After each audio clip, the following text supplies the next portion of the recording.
Alright, what's happening, y'all? It's me, your resident supervillain, Mr. J. Washington, and I'm here with my review for The Harder They Fall on Netflix. Now, if you have not seen this movie yet, I'd advise you to come on back because it will be spoilers.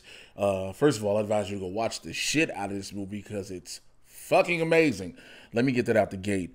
I saw the trailer for this a while back, and it piqued my interest. You know, black cowboys, those are a thing that we don't hear about much that were a real thing in history.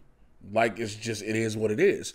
You know, we've seen Westerns throughout the years that primarily focused on everybody else. You know, we started slowly getting those black cowboy films with Posse and things like that. But the genre, when it comes to Westerns, if you will, spaghetti Westerns more so, has been primarily white-based. Let's just call it for what it is. So you have this. I mean, I can go back and give you Django, and, you know, a lot of people were kind of upset, namely Spike Lee, because of the prolific use of the N-word in Django. And again, it's a movie about slavery, during slavery, with the N-word. It kind of fits. Like, look, I get it. As a Quentin Tarantino film fan, that man uses the N-word when it don't even need to be there. He uses the word to describe shit that ain't even worth it. He'd be like, you seen this nigger apple? You'd be like, bro, you didn't need that. That's just an apple. Like, I don't know why you felt like you need to call somebody's shoes nigger shoes. Like, they were just moccasins. Like, bro, calm down. So I get it. But I digress. This movie was everything I thought it would be from the trailer and then some. The opening sequence where you get the young Nat sit at the table with his father, played by Michael Beach, and his mom, and I couldn't remember who the actor is. I can't, it skips me. So please forgive me, y'all. But that scene in itself where you got Rufus Buck, played by Idris Elba, coming in just real quiet and stoic, having the 2 gold pistols, the 2 gold revolvers, and to murder. He points them at the son and the wife, while Michael Beach, you know, is pleading his case, like, yo, let's go talk this out. This is between us. Takes the pistols and shoot the mom down. Then shoots the son. And then, you know, takes a razor and cuts into his head. And we see it's a cross put into his head. That opening sequence is amazing. What you get subsequently, yo, Jonathan Majors is a star. From The Last Black Man in San Francisco on to what everybody's seen in Lovecraft Country, just to his, you know, for people in the comic book world to see him as he who remains, to soon being Kang the Conqueror, and so many other roles. He's a force to be reckoned with in this movie. And to watch him, excuse me, alongside one of the actors I've been a fan of since I was a child, Delroy Lindo, as the legendary Bass Reeves, who was a real black sheriff. He is historically known. You get so much in that relationship with the pair of them that the action and the story holds. Now, here's one of my big gripes about the movie before I go into more about the cast. I get it was supposed to be set in the Westerns in the 1800s, so everybody had to try to find their own Western accent, if you will, right? Right.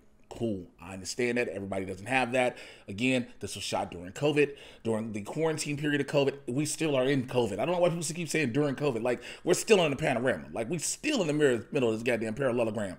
But anyway, so I get, you know, having dialect coaches and stuff like that may have been a bit difficult from the time people were cast and whatnot to filming and production and whatever.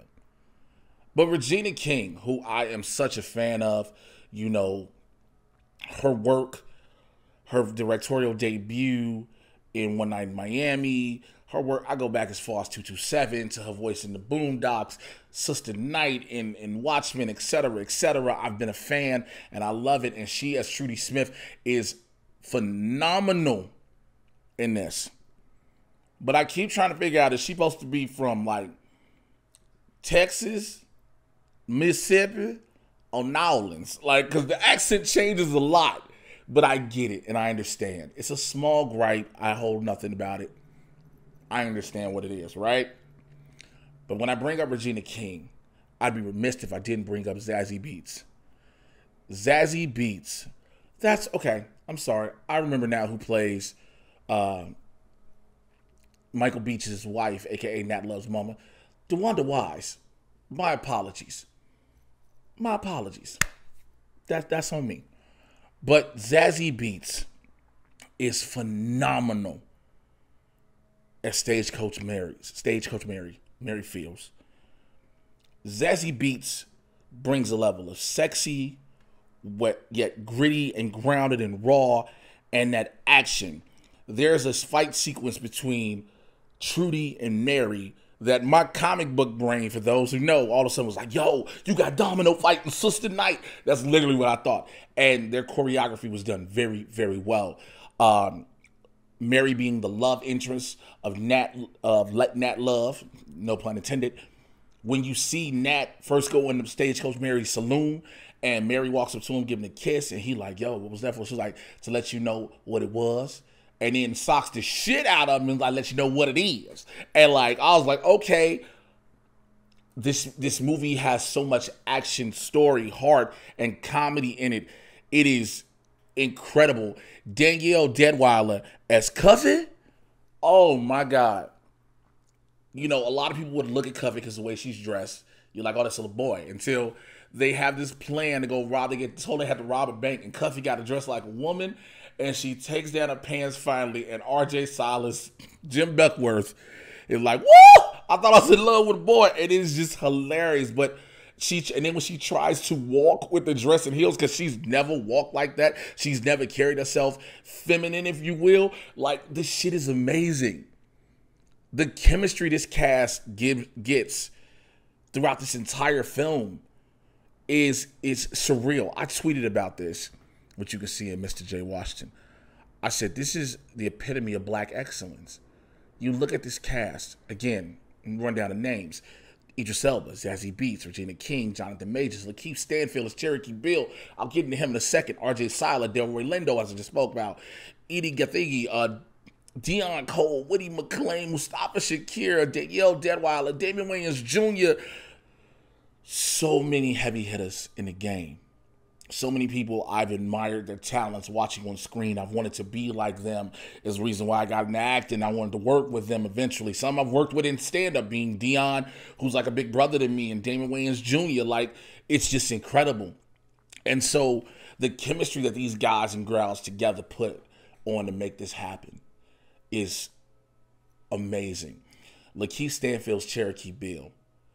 The man has this reputation of being the quickest draw and like letting you know, like, you know, he can take you down before you know it. And when they go on this train to rob this, to stop this train, which, by the way, first of all, they have a plan. It's the Rufus Buck gang. They literally use Regina King's character. She's on a horse in front of on the train tracks, forces the train to stop. The conductor, a white dude, gets out. What you doing on this track, you stupid Nick? And blows his fucking brains out. And then you get Lakeith Stanfield, like he might have said nincompoop. He said, she said, we ain't no damn nincompoops. She said, and then looks at the train cars, they going past, which, by the way, had the greatest Easter egg ever dedicated to the late, great Chadwick Boseman. The train car says C.A. Boseman, Chadwick Allen Boseman. Man. But while they're getting going, she says, look, everybody's looking at them, right? All the white people on the car, on the train. She says, if any of them say anything with an N in it, they getting shot.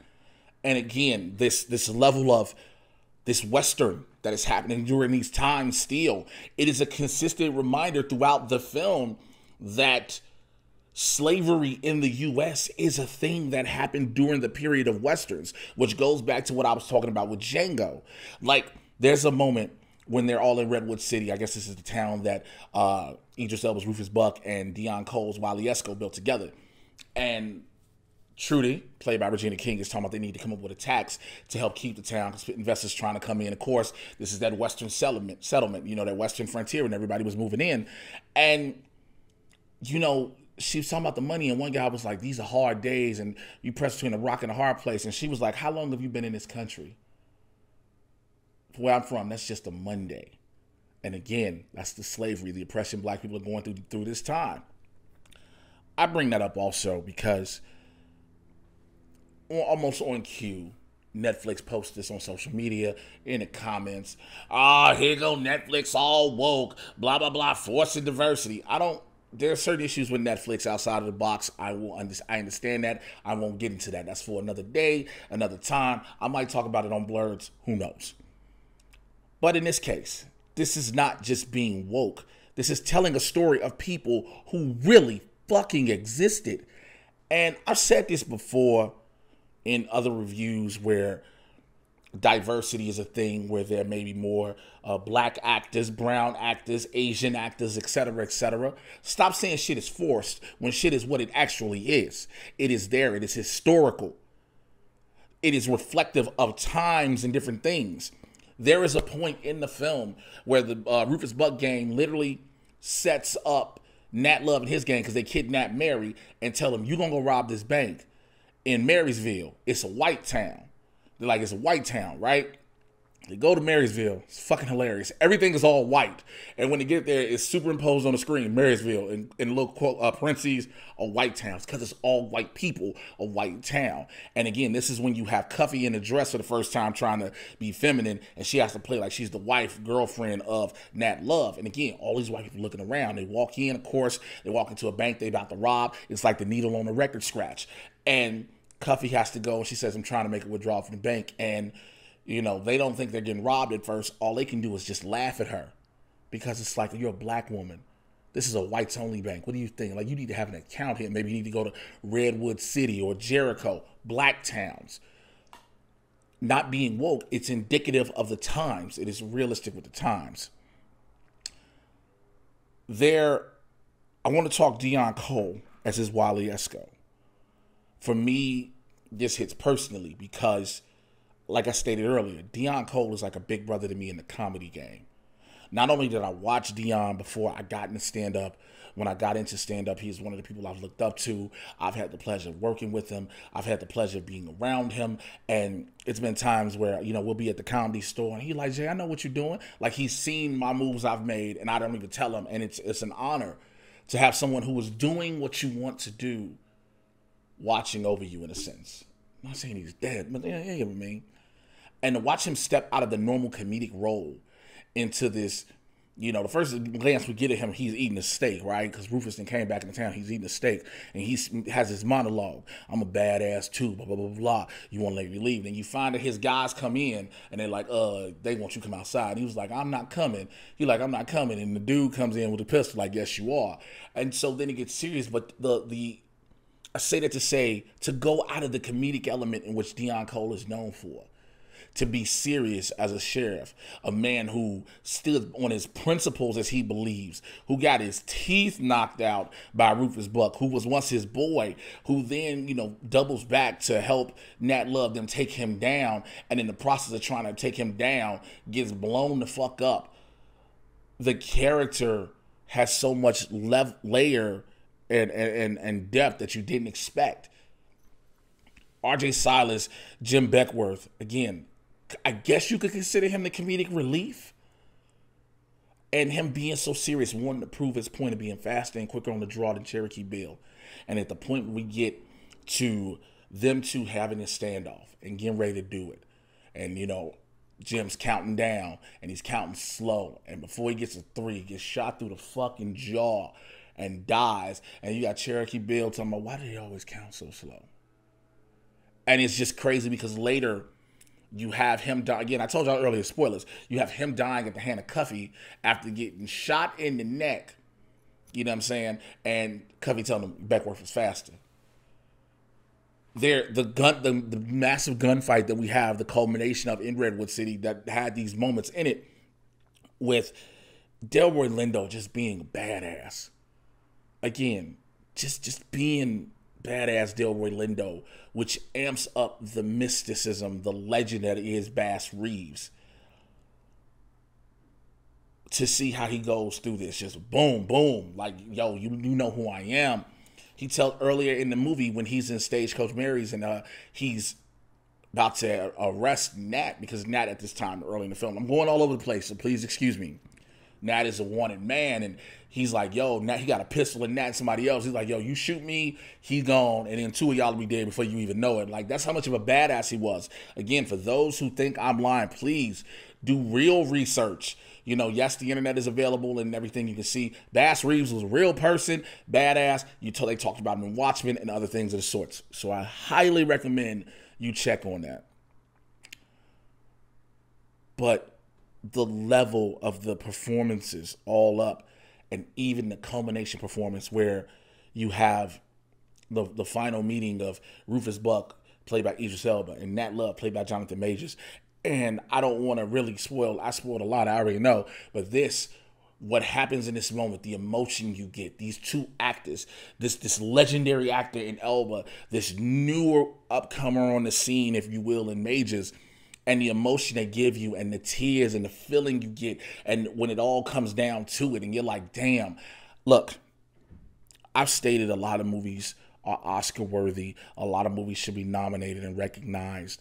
And sometimes we say it out of our pure self-indulgence to them, whatever the reason they may be. This movie should get that nomination for Jonathan Majors, for Idris Elba, for Delroy Lindo, because he was snubbed out of getting his nomination for the Five Bloods. That still will stand. But again, when it comes to on the women's side, Danielle Deadwyler, Zazie Beetz, Regina King, all these women, badasses. There's one moment where, you hear, they have Mary, played by Zazie Beetz, in the middle of the road after she's been beat up. And that comes up, and you hear Trudy say, you come and say you're damsel in distress. And he doesn't repeat that because, yeah, she is the damsel in distress, in quotations, but she's not. Yeah, she's been overpowered and all this, but she can hold her own. And you see that when she gets a shotgun later, and how she does everything. It's, again, I cannot recommend this film more than anything else.